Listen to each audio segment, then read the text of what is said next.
Inventive 2026 को विकसित हो रही तकनीक की दिशा में एक महत्वपूर्ण आयोजन माना जा रहा है। इसमें सतत और रिन्यूएबल एनर्जी को भी प्रमुखता दी गई है। इस मौके पर राज्यपाल संतोष कुमार गंगवार प्रोजेक्ट रेन्यू सूर्या का उद्घाटन करते हुए प्रधानमंत्री ने भारत को विकसित बनाने का लक्ष्य रखा है। उसी दिशा में हम तेजी से अग्रसर हो रहे हैं। उच्च शिक्षा में भारत अब नई पहचान बना रहा है। उच्च शिक्षा में हम लोग पहचान बना रहे हैं और अब दुनिया के देश भी लोग समझ रहे हैं कि हिंदुस्तान अच्छे दिशा में काम कर रहा है। कार्यक्रम के विशिष्ट अतिथि और राष्ट्रीय स्वास्थ्य प्राधिकरण के मुख्य कार्यकारी अधिकारी सुनील कुमार बर्णवाल ने शोध और उद्योग के बीच के सेतु पर विशेष जोर दिया।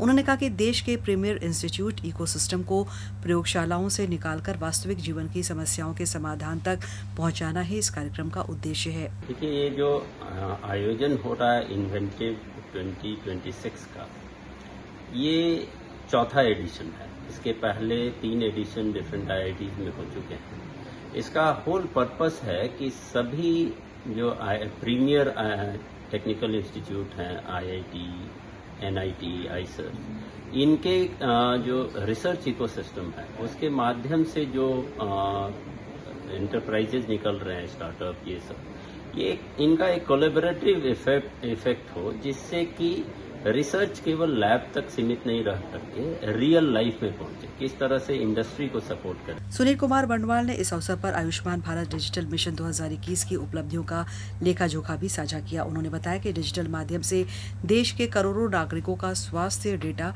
सुरक्षित किया जा रहा है और यह तकनीक भविष्य में एकीकृत स्वास्थ्य तंत्र के निर्माण में मील का पत्थर साबित हो रही है। आयुष्मान भारत डिजिटल मिशन जो 2021 में शुरू किया गया, इसमें एक तरह से हम हेल्थ केयर के लिए डिजिटल फाउंडेशन तैयार की। हमने रजिस्ट्रीज बनाई है, जो पेशेंट की रजिस्ट्री है, जिसको हम आभा आईडी कहते हैं। हर एक सिटीजन को एक एक आभा आईडी दिया जा रहा है और अब तक करीब 87 करोड़ सिटीजन्स को आभा आईडी दिया जा चुका है।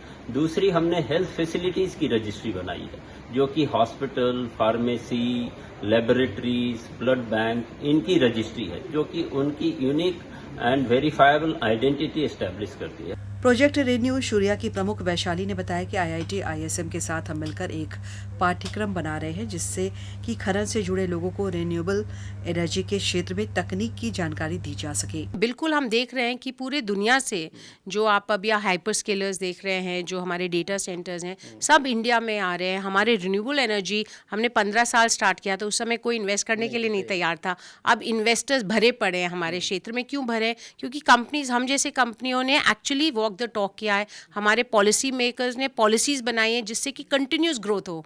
इन्वेंटिव 2026 को विकसित हो रही तकनीक की दिशा में एक महत्वपूर्ण आयोजन माना जा रहा है। इसमें सस्टेनेबल और रिन्यूएबल एनर्जी को भी प्रमुखता दी गई है। इस मौके पर राज्यपाल संतोष कुमार गंगवार प्रोजेक्ट रेन्यू सूर्या का उद्घाटन करते हुए प्रधानमंत्री ने भारत को विकसित बनाने का लक्ष्य रखा है। उसी दिशा में हम तेजी से अग्रसर हो रहे हैं। उच्च शिक्षा में भारत अब नई पहचान बना रहा है। प्रधानमंत्री नरेंद्र मोदी जी का जो सपना है विकसित भारत का, वो इस तरह के इनोवेटिव आइडियाज़ और लगातार जो एकेडमिया का इन्वॉल्वमेंट है उसके जरिए पूरा हो सकता है। अपने सहयोगी शरद के साथ मैं दिवाकर कुमार, दूरदर्शन समाचार, धनबाद।